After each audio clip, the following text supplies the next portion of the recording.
Hola, soy Rocío Núñez, psicóloga clínica especializada en el trabajo con niños, adolescentes y sus familias, y el día de hoy vengo a hablarles acerca de la teoría desde la cual yo trabajo los casos con mis pacientes, y esa teoría es el psicoanálisis.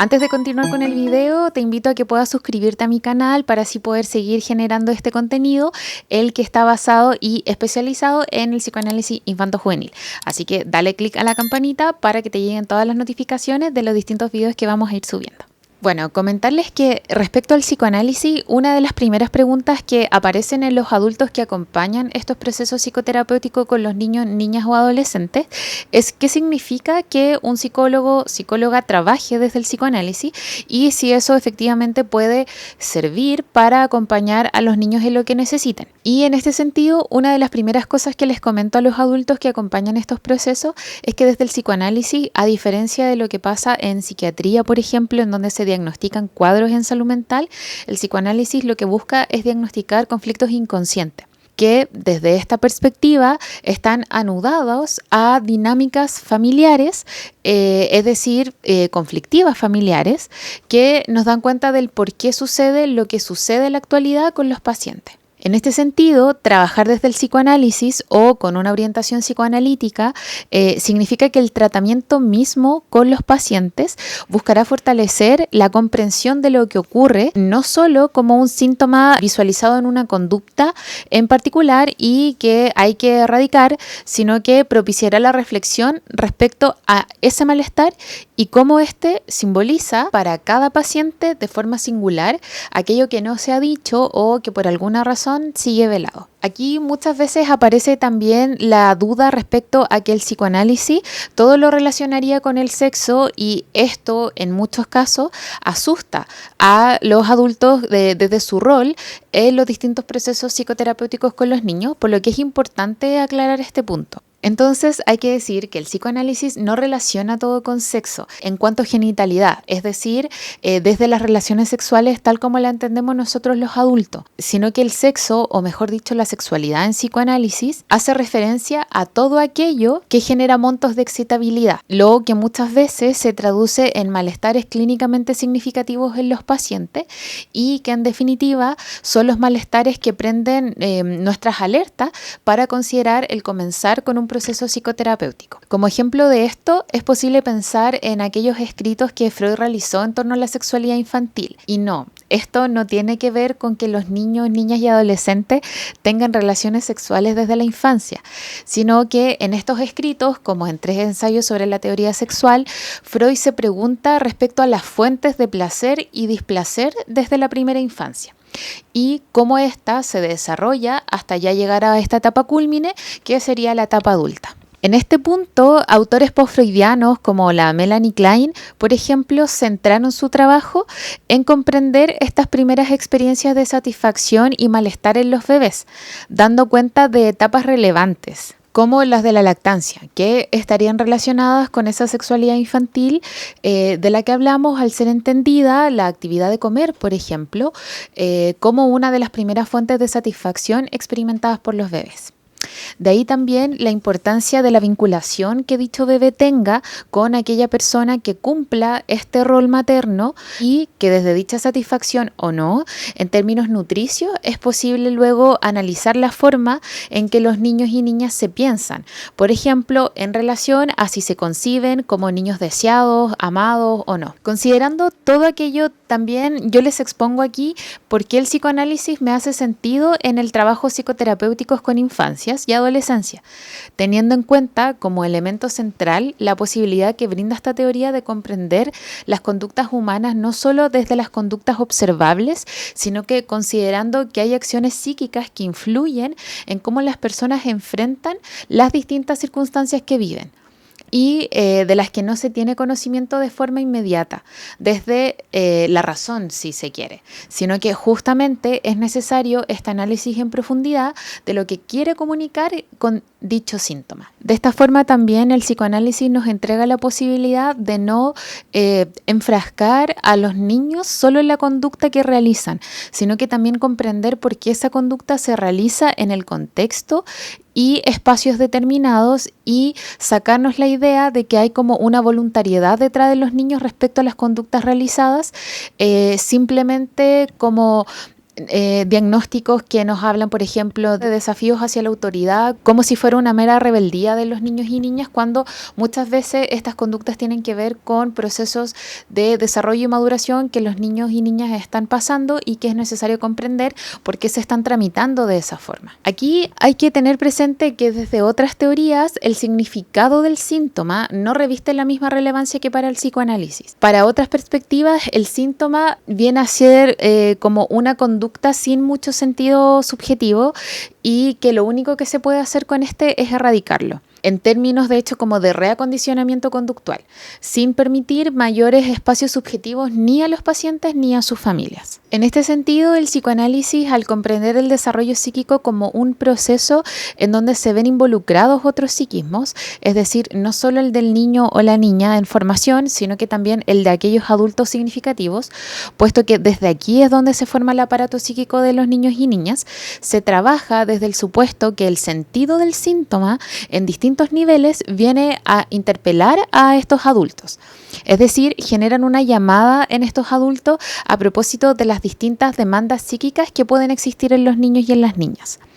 De esta forma, desde el psicoanálisis no entendemos que el síntoma es solo de los niños o de los adolescentes, es decir, no es algo que solo padezcan ellos a nivel conductual, sino que en distintos niveles tiene que ver también con estos adultos que tienen a su cargo el bienestar y la protección de los niños, por lo que el psicoanálisis también se hace la pregunta por entender las funciones parentales y las distintas formas de ser padre y madre, y no desde un supuesto hegemónico como si hubiera una única forma de habitar este malestar y que fuera válido para todas las familias y todas las dinámicas familiares. En este punto, una de las cosas que yo he podido observar en los adultos que acompañan estos procesos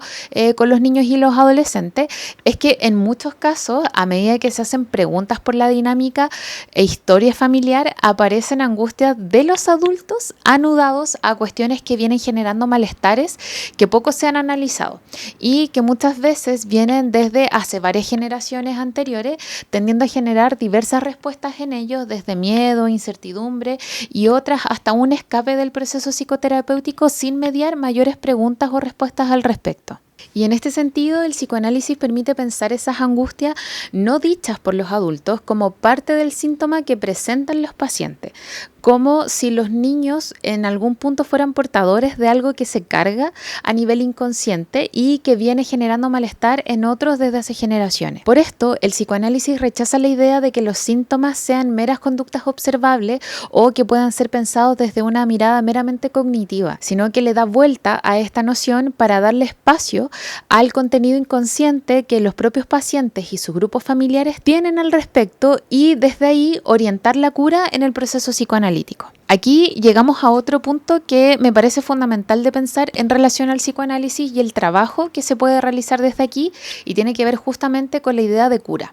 Sabemos que el psicoanálisis también es conocido como la cura por la palabra, haciendo referencia a que desde esta experiencia psicoanalítica se comprende que en la medida que los pacientes ponen palabra a aquello que les aqueja, es posible modificar la posición subjetiva respecto a dicho malestar, o en otras palabras, cómo se enfrentan finalmente a esa circunstancia. Hasta aquí, a veces los pacientes, o mejor dicho, los adultos que acompañan estos procesos psicoterapéuticos, tienden a perderse un poco, considerando que en general las situaciones más bien médicas nos remiten a dinámica en donde si hay un dolor o un malestar que hay que curar, existe como un tratamiento único para ese malestar. Pero en psicoanálisis esta cura no hace referencia a ya no sentir dolor o ya no presentar esta u otra conducta, sino que más bien hará referencia a por lo menos conocer el origen de dicho malestar, asumirlo e intentar enfrentarlo desde otra posición, a modo de que ya no determine pautas ni relacionales, ni conductuales, ni sociales.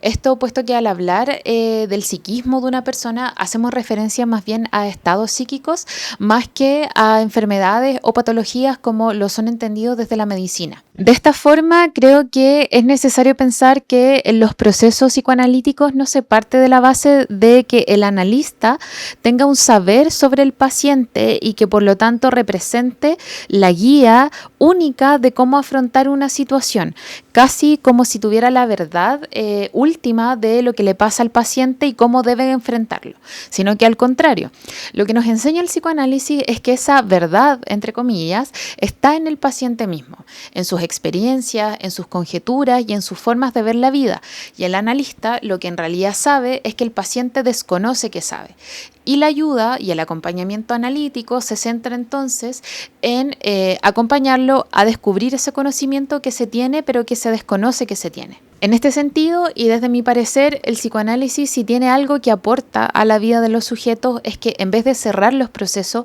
en un diagnóstico en particular, hace todo lo contrario. Apertura espacios para preguntas y reflexiones en torno a cómo la composición familiar, las historias personales y familiares de los que integran ese grupo familiar de los niños y adolescentes,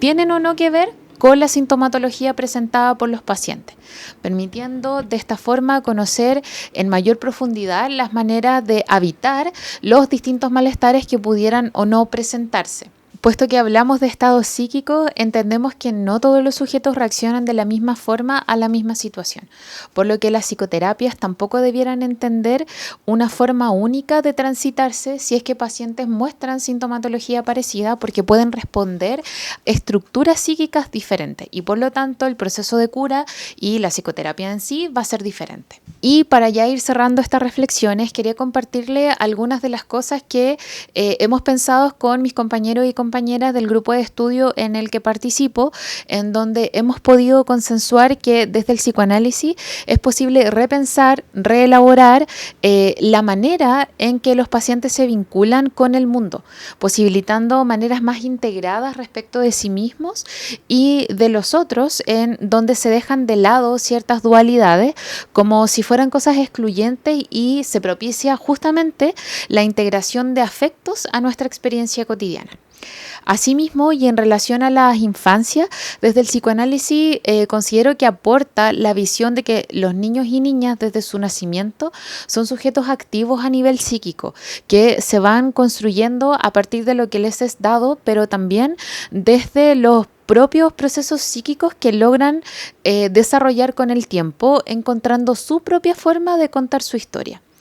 Y si eso genera o no angustia, será parte de lo que se pueda analizar en procesos como estos, depositando responsabilidades en donde corresponda y abriendo preguntas respecto a sí mismo y a su forma de vincularse con el otro y el mundo. Bueno, ese fue el video del día de hoy. Espero que les haya gustado, que haya servido este espacio de reflexión, justamente como nos enseña el psicoanálisis, para hacernos más preguntas respecto a cómo esta perspectiva teórica nos puede ayudar, ¿cierto?, en las distintas psicoterapias que podamos realizar con adolescentes, niños y las familias que los acompañan. Los invito entonces a poder comentarme, a escribirme si es que tienen alguna duda para poder hacer crecer más este espacio. Y espero que sea de su agrado y ya nos estaremos viendo en un próximo video.